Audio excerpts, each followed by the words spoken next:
تقتلوا أولادكم من إملاق نحن نرزقكم وإياهم. Subhanallah. And so Allah says, because you know the Arabs before Islam, they used to kill their children. They used to kill their children because of poverty. So Islam prohibited them. And they used to kill the girls because out of shame also. So they bring disgrace. That's why the Arabs, they were burying their daughters alive before Islam. So they said the girls, they bring disgrace, to their families. And also they used to kill them because of poverty. So here Allah subhanahu wa ta'ala says, وَلَا تَقْتُلُوا أَوْلَادَكُمْ. Don't kill your children. Min imlaq. Out of fear of poverty. Min imlaq. Imlaq means poverty. نَحْنُ نَرْزُقُكُمْ. Please follow up. نَحْنُ نَرْزُقُكُمْ وَإِيَّاهُمْ. Verily we will provide for you as well as for them. And he mentioned the parents here. In Surah Al-Isra, Surah 17, Ayah 31, it's the same meaning. But there Allah said, وَلَا تَقْتُلُوا أَوْلَادَكُمْ خَشْيَةَ إِمْلَاقٍ نَحْنُ نَرْزُقُهُمْ وَإِيَّاكُمْ. نَرْزُقُهُمْ وَإِيَّاكُمْ. Do not kill your children out of fear of poverty. We will provide for them as well as for you. Here he's mentioning whom first? The parents. And there he's mentioning what? The children. Why? There is a reason. There's a reason. That's why you need to study Arabic to enjoy the Quran, reading the Quran. The meaning is the same. Allah will provide. But why here he mentioned the parents first and then the children first? Here he says, min imlaq. The poverty exists. The poverty exists. There is real poverty. So Allah tells them, don't worry. I will provide for you and then also for them. So don't worry, think that you will die. I will take care of you and I will take care of them. Because a person, a human being is always selfish. He thinks of himself. So Allah tells them, I will provide for you. Because there is poverty, I will provide for you and I will provide for them. But there, in Al-Isra, you fear that there might be, maybe there will be a burden on my shoulder. I will not have children. I don't want to have children. You're not poor yet. There's no poverty. Are you following? But you fear and you anticipate or expect. So you decide not to have children. Are you following? So Allah tells them, no. They will come along with their rizq. They will come along with their provision. And subhanallah, many people today, they say, I don't want to have children. Why? It's difficult. My salary is this much. I cannot have children. I cannot educate. Are you following? I cannot educate them. I cannot look after them. So we tell him, they will come along with their provision. You are not their provider. Who is the provider? Allah. So if you are a true Muslim, this is what Allah addressing you. This is what Allah says. That's why it is totally haram in Islam to have birth control. There's no birth control in Islam. It's just against the Islamic teaching and against the wish of Prophet Muhammad sallallahu alaihi wasallam. Prophet Muhammad sallallahu alaihi wasallam, he wants his ummah to multiply. He said, تزوجوا الولود الودود فإني مباهم بكم الأمم يوم القيامة. marry the prolific women. Those women who are prolific can give birth to many children. Those who have loving nature. Why? He is emphasizing that we should marry women who are prolific. A woman that will give many children. How can I know? The scholars, they say, it's easy. You see her sisters, how many children they have. See her mother. See her aunts. Because heredity plays vital role here. Are you following? So if her sister, mashallah, has this much of children, so, and also her mother, and also her aunts, so most of the time she will be like them. Are you following? But if all the families 1, 2 maximum, that means there is something in the genes. Are you following? So Prophet Muhammad ﷺ is encouraging us to marry those prolific women. Is this clear? So there's no birth control. And you should not worry about the risk, the provision, if you believe in Allah. We're talking now about a person who believes in Allah and is a Muslim. Even if you are poor, Allah will provide for you and for them. And practically in life, subhanallah, a person was poor and then he had a child, and Allah subhanahu wa ta'ala provided for that child, and he got a job, and his business went, mashallah, because of that child. There are many examples in life, we know. And we know many people, their parents passed away and they were orphans, right? And now they are millionaires, right? Millionaires. Their parents, they died when they were young. So who provides for them? The one who created them. Do you think Allah will create you and He will not provide for you? What do you think? Will He or will not? Of course He will. You know, sometimes you break a stone and you find a worm inside. You know this? Worm inside a stone. Alive. Who's providing for that worm? Subhanallah.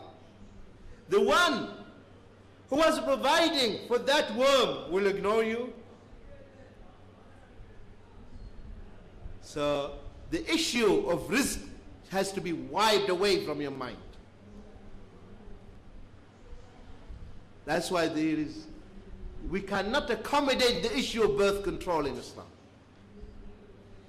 But what is permissible in Islam, that you can keep gaps between children. Gaps. The couple, they can keep gap between one child and another child. But they cannot decide 1 and 2. And you find some of them, they apply, you know, the principles of management, quality but not quantity and all that stuff. No. But you can keep gaps between children. And that is already given. When Allah subhanahu wa ta'ala said to the mothers that they should breastfeed their children for how many years? So that is a gap. And normally a woman who breastfeeds doesn't get pregnant, normally. So that is a gap between one child and another child. So that is permissible. But to decide not to have children anymore, what if you lose those children? Or some couples, they will say, maybe later on we will have children. And they carry on using contraceptives. And these contraceptives, they affect the mother. And maybe the mother will become barren and cannot have children anymore.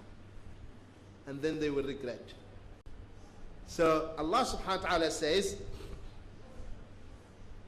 And do not kill your children. وَلَا تَقْتُلُوا أَوْلَادَكُمْ مِنْ إِمْلَاقٍ. You know the difference now? نَحْنُ نَرْزُقُكُمْ وَإِيَّاهُمْ. We provide for you and for them. وَلَا تَقْرَبُوا الْفَوَاحِشَ. Do not come to the fawahish. What is fawahish? This is anything shameful. All shameful deeds. Don't come near to them. He didn't say don't commit them. Don't come near to them. Don't go to dirty places, because if you go to dirty places, maybe you'll be tempted. Are you following? So don't come near to it. There's a nightclub here. Don't come near to it. Don't pass near it. These dirty places, don't go there, where sins are committed. Are you following? وَلَا تَقْرَبُوا الْفَوَاحِشَ. Try to avoid. That's why in Islam, Prophet Muhammad said, if a man and a woman are alone, the third person will be what? Who will be? The devil. That's why in Islam it is haram to have privacy, a man and a woman. Why? Because that is lead to the fawahish. The beauty about Islam, it gives you the prevention. Prevention is always better than cure. Before something happens, it warns you. You know, if you are on the motorway and there is a zone or an area, there is something dangerous, you see the sign, the skull, danger. Is the danger at that location or ahead? Ahead. So that is a warning. So Islam gives warning. Don't come near to this restricted area, dangerous area. So mingling with the opposite sex, a man and a woman. Tell me, if a man and a woman sitting together, what they will be discussing? Let us face it. Tell me. Huh? You know. You're laughing. And the sisters, they know. Any man and a woman, if they are alone, who's the third? Shaitan. That's why Allah, who created us, He knows us. And He said, tell the believing men, وَقُلْ لِلْمُؤْمِنِينَ يَغُضُّوا مِنْ أَبْصَارِهِمْ. Tell the believing men to lower their gaze. And tell the believing women to lower their... Don't look at each other, because you know what is going to happen. True? Oh, no, my heart. No, don't play to that trick. Huh? Don't say my heart. Allah knows your heart. And He says that is not allowed, because the devil is there. Is this clear? So Allah says, don't come near to it. Stay away. An Arab poet, he put this in a nice way, that the mingling, what the mingling, free mingling leads to. He said, a smile, the nod of the head, a promise, the warmth of the bed. A smile, it starts with what?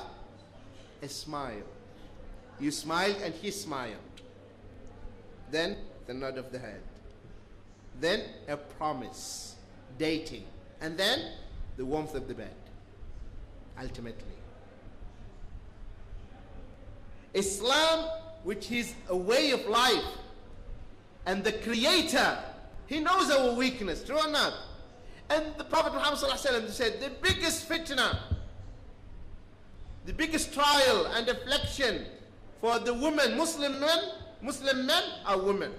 That is their weakness.